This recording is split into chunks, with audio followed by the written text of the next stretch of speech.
सभी को नमस्कार। तेजस एजुकेशन हब की डेली करंट अफेयर्स और सूजस बुलेटिन क्लास में आपका स्वागत है। मैं आरपी दिवाज आपके लिए लेके आया हूं बहुत ही महत्वपूर्ण क्वेश्चन।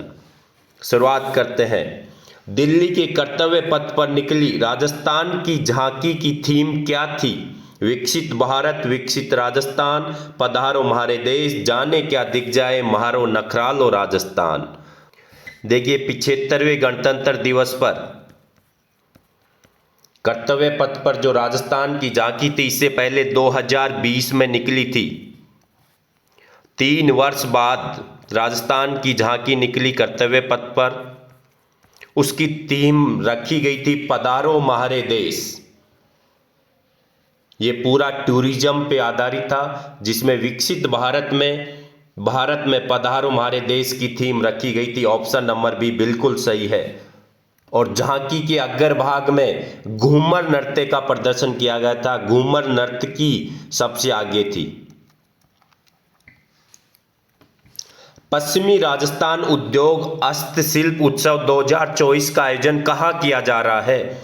बाड़मेर, जैसलमेर, जोधपुर, गंगानगर। देखिए जो पश्चिमी राजस्थान उद्योग हस्तशिल्प है, उसका आयोजन जोधपुर में किया जा रहा है। जोधपुर के रामलीला मैदान में इसका आयोजन किया जा रहा है। इसका मुख्य उद्देश्य है हस्तशिल्पियों, उद्यमियों, औद्योगिक विकास और विभिन्न उद्यमों का विकास करना इसका मुख्य उद्देश्य है। एक बहुत ही महत्वपूर्ण अभियान। देखिए जिला प्रशासन के समस्त अभियान बहुत महत्वपूर्ण होते हैं। स्पर्श कुष्ठ जागरूकता अभियान का आयोजन किस जिले में किया जा रहा है? वेरी वेरी इंपॉर्टेंट, लगा लेना। जयपुर, जोधपुर, भरतपुर, उदयपुर। देखिए स्पर्श कुष्ठ जागरूकता अभियान का आयोजन इसलिए किया जा रहा है कि जो कुष्ठ रोग है, कुष्ठ रोग जो बीमारी होती है वो जीवाणु की वजह से होती है। लेप्रा बेसिली नामक जीवाणु से होती है। तो लोगों में जागरूकता पैदा करने के लिए कि ये कोई छुआछूत नहीं है। कुष्ठ रोग वाले जो रोगी होते हैं उनको छुआछूत का शिकार होना पड़ता है। उन्हें समाज में विभिन्न प्रकार की परेशानियों का सामना करना पड़ता है।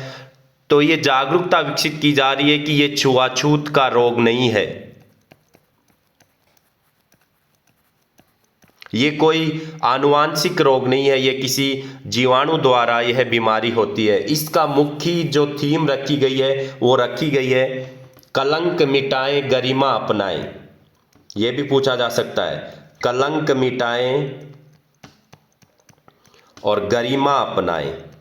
ये इसकी थीम है इस अभियान की।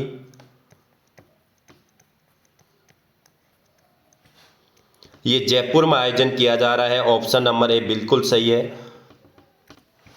ये बहुत ही गजब क्वेश्चन। ये भी राजस्थान पत्रिका को किस अभियान के लिए केंद्रीय निर्वाचन आयोग द्वारा नेशनल मीडिया अवार्ड 2023 से सम्मानित किया गया है?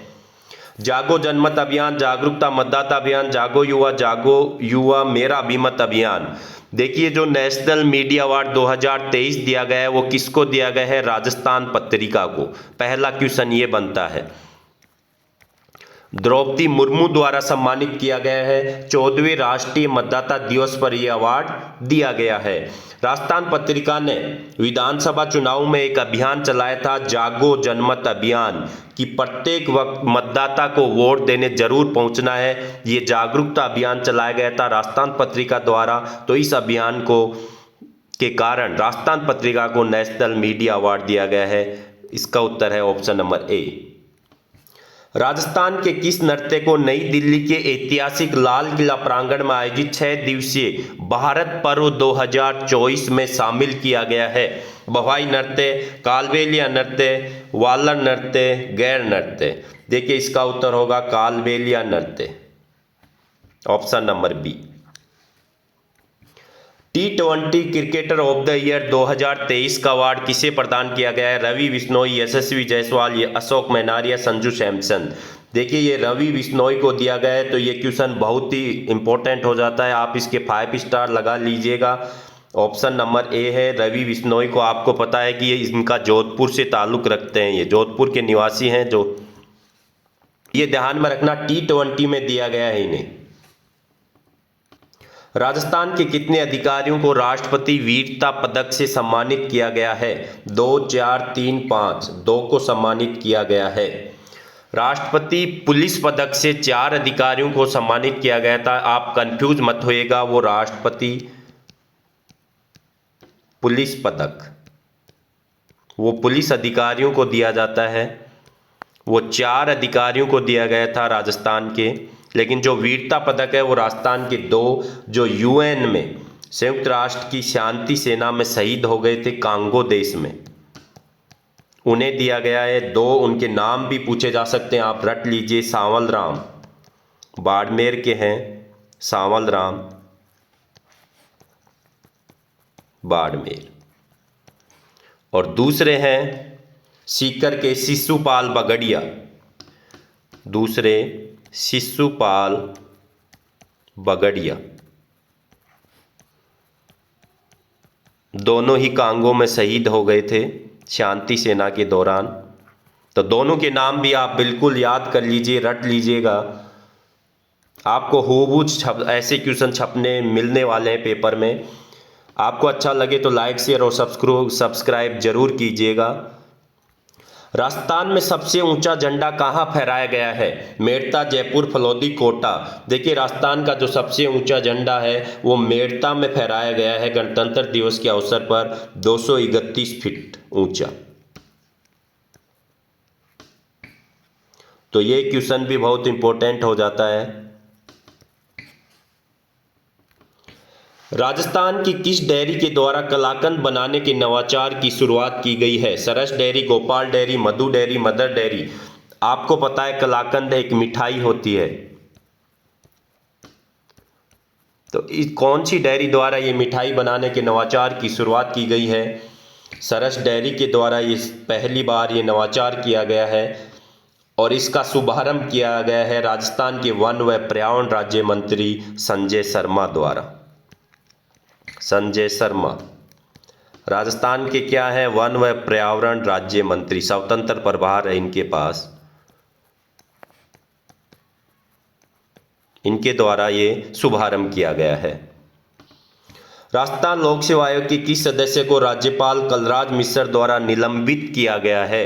बाबूलाल कटारा, जसवंत सिंह राठी, संगीता आर्य, मंजू शर्मा। देखिए, बाबूलाल कटारा को किया गया। बाबूलाल कटारा बहुत ही सुर्खियों में रहे पेपर लीक के कारण। पेपर लीक के कारण इनको जेल हुई थी। अब राज्यपाल कलराज मिश्र द्वारा इन्हें निलंबित किया गया है।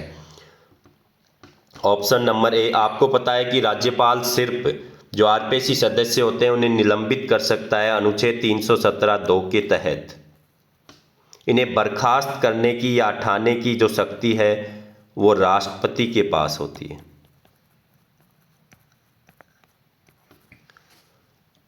तो इस प्रकार देखिए, हमने 10 मिनट से कम समय में आपको डेली करंट अफेयर्स हम तैयार करवा रहे हैं। और अगर आप अन्य कोचिंग वालों, बड़े जो कोचिंग माफिया हैं उनकी बात करेंगे तो 2 घंटे से कम समय नहीं लिया जाता है और वो ही 5 से 7 क्वेश्चन होते हैं, लेकिन उनमें स्टैटिक जीके के नाम पर आपको पागल बनाया जाता है। स्टैटिक जीके, जबकि इस जीके का मतलब कुछ नहीं होता है, क्योंकि जीके की जो कड़ियाँ होती हैं वो जुड़ना आवश्यक है। जीके की कड़ियाँ तभी जुड़ती हैं जब वो आप उस टॉपिक को पढ़ रहे हो, उस टॉपिक को आपने पहले से पढ़ रखा हो, तभी वो आपके लिए स्टैटिक जीके फायदेमंद रहता है। तो अगर आपको अच्छा लगे तो अपने दोस्तों के साथ इस क्लास को शेयर जरूर कीजिएगा। धन्यवाद।